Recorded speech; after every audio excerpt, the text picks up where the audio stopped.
as we enter game number 3 between Todak and Echo. Right now, let's confirm it again. Yes, it is going to be Humes on that E for now. Sanford going very aggressive onto Momo. Momo already using the healing spell. So for now, again, not a lot is going on here. Yaoi managing to get Humes, but should be fine in the early stages of the game. You can see already a lot of respect coming through, right? You can see 2 Purifies once again, but this time it's for Yumes and Chiku, realizing that Moon is going to need that Petrify to get in those pickoffs on the board. Right now, looking into the situation, Sanford moving quite early here. I think they know Sanford is going to be there. So it looks like Echo for this game, maybe they want to build up the tempo a little bit faster, making it so that Todak, this time, they're going to go down fast, same as game number 2, but a lot more is going to get capitalized because looking at the movements, never mind, they're going back into their lanes. I think they're predicting Todak was going to move faster, but Todak's like, nah, we just want to farm. Okay, we'll see. So far, it seems like that has been the case. But this matchup, once again, right? Benny Cutie as well as Claude. In the previous game, we saw that Benny Cutie had a little bit of an advantage when it comes down to that 1v1. But Chico wasn't far behind. You can see maybe they're trying to make it a little bit more uneven as we see the rotations from Yaoi, focusing more onto the top side, putting more pressure, and you can see this already coming through. But Humes is there as well, probably just to provide vision because, again, yes, Chico guys, I would say he lost a lot of those 1v1s, but this matchup he played before, so perhaps this time he has a better understanding of how Benecuti would be using that 1-1, and now looks like the turtle has spawned. Headbutt right into Momo. Cartesi saving that heavy spin for the turtle take. Here comes the Black Dragon 4. Momo obliges. He's drawing a line. Does he see Yaoi? Still stretching, goes for the jump, no one home. Here comes Sanford looking for that old heavy spin plus the retribution. RWM coming in from Humes. No one home. That's a 4v4 engagement leading to nothing for Todak. Echo is going to be able to get all on the board here in the first stages of the game, but this is the thing, right? Todak has drafted themselves in a way that, sure, they do have the team fight because they do have the artillery coming in from Humes and the real-world manipulation, but they need to be able to prioritize and utilize Moon to do more on the board, right? Make these things uneven because in a 5v5, I feel like Echo has more AoE damage, and therefore in team fights, it would give Echo a bit more to play around with in comparison to Todak. Carl TZ still secures the most turtle in the tournament with a total of 20, while Wise is falling behind with 15. And the thing is, for that turtle fight, I kind of feel like if Momo had more HP, he could have done a lot with it. But the fact that he entered the fight with like, what, 40% health left, Todak kind of made the cause like, okay, let's not force this. And that's what makes this draft or game as a whole odd for Todak. It's the least langgar lineup I've seen in Todak's hands in a while. But I kind of feel like they can. The moment that Momo starts having a good play is going to be looking very, very good for now. Again, the main idea is to be very, very careful. Chiku guys here in front. Moon manages to get. This is dangerous. Benny Cutie about to get popped. Does survive. Here comes Carl Teasy and Yaoi. Heavy spin plus bouncing ball in. And they're going to feed him up to Sanji. Can he get it? No one home. That was an interesting engage. I wonder what both teams were thinking. I kind of feel like that was kind of good coming in from Moon, wanting to get the kill. But again, the built-in Purify managing to get out of it. And Moon as well, saving his first kill to make sure that he doesn't get caught by the Akai, managing to purify himself out of there. So for now, Todak and Echo, I almost want to say both of them are being a little bit more passive. You're right, there's a lot of natural purifies going on, but now Momo, Black Dragon form, 2v1. He's down to a fifth of his health. Does get on out of there. So it's Sanji's turn, here he comes! 40 going in, taking down Momo. And now, San Duo showing themselves up in this second turtle take, going in over to Carl Teasy. Yeah, beautiful. Just zoning coming in from Echo, right? They were able to get a kill onto Momo as well, so it did give them an advantage in that team fight. But Chico... Wait! Oh, that was close. One more weakness point there. Yeah, honestly, he used the Purify to clear himself of all of it. Now, looking at the itemization here, Chico guys does have the Demon Under Sword. Trojan side for Benecutie. Now, Carl TZ as well as Yaoi is there. Humes did not get caught. Oh, you're right. What am I right Sorry, about? I was like thinking, and I was like, Purify doesn't just counter Yaoi, it also counters Benny Beauty as well. So here we go. Oh, Moon looking to burst down Carl DZ. Rival misses a taunt on the Akai. And that's another disengage unless Todak wants to force it. Bouncing ball by Yaoi. Not gonna find him. I kind of feel like they can't force it just because Moon already used his ult. If he did have it still, they probably would have gone for it. But again, in this game, it's much slower. 5 minutes in, Oh. you guys was able to dodge Yaoi there. A good jump, but a good engage as well. Moon, he's bursting. He's burning. Sanford looking to finish. RWM by Humes. Carl DZ with a heavy spin. Look at the back line. Benny Cutie and Sanford want to take him down. And now Fraser's trap. Carl DZ very low. Look at Sanji. He goes down. Momo, the original dragon, takes him. Now Carl DZ goes as well. But Benny Cutie, he's not done. Can he take to the skies? Baguio Airlines waiting to take off.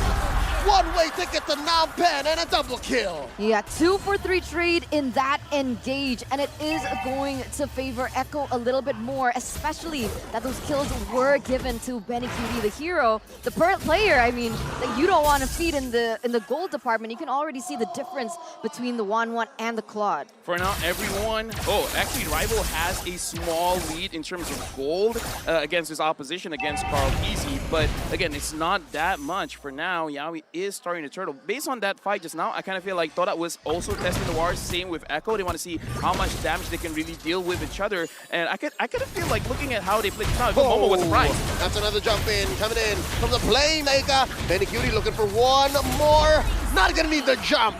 Takes down Momo and that tier 1 up top. And now Carl DZ, heavy spin, spots 2. Rival Hume spaced out. Yaoi looking for the jump. Turtle reset here. Sanji maintaining the perimeter. Where's the rest of them? Down bottom! Two guys in Moon trying to take down 40. He gets out. People like to call the Joy as a distractor hero, right? And that's exactly what he was able to do there in the bottom side. They made things a little bit too unequal for Todak. And Echo was so confident that they didn't even send Benny QT to the turtle because they knew they were able to win it 2v2. And Sanford just being that. Look at that. Yeah, right now we can definitely see that Echo, I kind of feel like they've gotten the trend, not just going up against Echo, but in general, Todak is not doing that well for now when it comes to fighting in those neutral objectives. Right now, Momo is kind of pressured just a little bit here, but it looks like Momo wants to go in. Moon did not catch anyone out, but Yaoi had to use the flicker. Watch out for those odd angles. I think that's one way Todak can kind of rubber band their way into a mid-game power spike. And that's what we saw in game 2, but more in the ultra late game. I'm hoping we don't get there because, again, Echo learned. I think Echo knows. Echo learned their mistake there. Oh, there's a jump in. Yeah, we brought a stolen RWM. Moon pop, just like that. And that's just the instigator that Echo have successfully eliminated from the side of Todak. They're going to put their focus now on the bottom lane, looking for more objectives on the board and see how these just really tie to one another. Oh, Sanford waiting, but again, not enough to take down Chiku, guys. Sanford finds Rival, but again, so far, looks like both teams, if they can get a clean fight, they're not going to go for it. Sanji already picked up that Lightning Truncheon, right? So expect more damage coming out from him. That should be the COD and the Lightning duo. But in the bottom side here, once again, this is it. Echo, they're just looking for more objectives on the board. They don't necessarily want to go for an engage so far because they know maybe in a 5v5, it's a little bit too difficult considering that what Moon just did in that previous team fight. Right now, honestly, looking at Todak, they're not moving together. Even though I would say that draft kind of works well if they want to move together. Yaoi goes in. Pulls the trigger, goes in for the jump. Momo answers back. Rival pop by Benny Cutie. The RWM still sniping away. Humes goes down. Momo runs away. Sanji showing his Black Dragon this time around. The heavy spin, pinning down Moon. 3 for none. Echo take them all down. Now in mid. Oh, even my Sanford God. couldn't. The vengeance plus the ult from Sanford. Thank you very much. That sucks. That was almost a wipeout. That sucks though, right? You know what? Assimilation, yes, I do agree. But again, in that kind of situation, Echo played it so well. Thought I was ready, but at the same time, they weren't. They know a fight was going to happen, but they weren't sure how Echo was going to approach it. And the way they approached it, I got to say, they staggered the damage as well as the crowd control very, very well, making sure that, okay, we focus one, and then the other, and then the other. We make sure whoever has the potential to outplay this won't have the time to do it. That's why they split things up, right? They make things a little bit too messy for Todak in all these team fights and all these, I wouldn't even say team fights because they're not 5v5ing. It's more as skirmishes for the moment. Now 8,000 gold lead. Benny Cutie has a prolific roar. He goes in again. Just like that, Echo showing what this 8K, 9K deficit does. They take down Rival and not a single move of retaliation coming in from Todak. Chiku falls as well. There's the punish. Going down, Sanford falls, but now they're inside the base. Echo are threatening a penetration, mid lane, top lane. Benny coming in Grand Theft Orange. Right now, honestly, Momo, he can't take a lot of damage. We got to look at this itemization after this. How much defense does he really have? Because honestly, going up against Benny Cutie has like 1, 2, 3, 4. In fact, the Malefic Roar could be the final call because here, again, Momo has not completed an item just yet. Aside from his damage item, the Hunter Strike, I kind of feel like he's going for the Dominance Eyes. He got to complete that very, very quick. I don't think he can, right? I mean, 1-1's already on the Malefic Roar anyway, so that's just already penetration. It's like you're 2 steps ahead, basically, of your enemy at the moment. Not to mention Moon and Yumes, who are also struggling to build items. Heavy Spin catches Rival, changes pin code, changes zip code. On the way out, Benny Cutie takes the skies, keeping Moon alive, but just a little bit more. Momo sacrificed himself to quell this push, but only for a little while longer. There's a wave up top. Echo's gonna push in. Mid, gonna be next up on the docket. Todak knows that this is dangerous. They got to figure out a way, man. You got to lock down Sanford one way or the other. I got to say, this game much different just because this time it's not Yumes getting caught out. It's Momo, and Momo, without the defense, he can't do much as the Black Dragon. 10,000 gold lead. Sorry, I'm thinking about this. This is looking insane as the real-world manipulation gets opened up again here. Here comes the aggressor. Sanji uses his IMU to help open up that push. No inhibitors left, no more turrets left for Todak. It's a bare base. That's the thing, right? Because as I was thinking about it, Yumes has the real-world manipulation. I feel like that's an edge that Todak has over Echo, but Echo has the Valentina. So even if you think Todak has the high ground, Sanji can just go for the exact same thing, and whatever Todak has in advantage to Echo gets taken away. Dominance Eyes built onto Momo. Sure, the fact that Benny Cutie has the Malefic Roar kind of nullifies that, but the thing is, the effect from the Dominance Eyes at least can slow down the attack speed even for just a little bit. It is going to help out. For now, Echo definitely in the lead, but again, Toda, they've seen this happen before. Now Golden Staff on the Benny Cutie, this is very dangerous. 7-0 and 4 for now. Moon, if he can get a good catch, that's amazing. Because if he can do that, then maybe there's a chance. So is Moon looking to get Benny Cutie? That's a lot of gold. Honestly, Benny Cutie or Sanford, either, it's fine. How do you do that as a Kadita though, right? Because usually Kadita Get lucky. flanks. I was gonna say flanks. All right.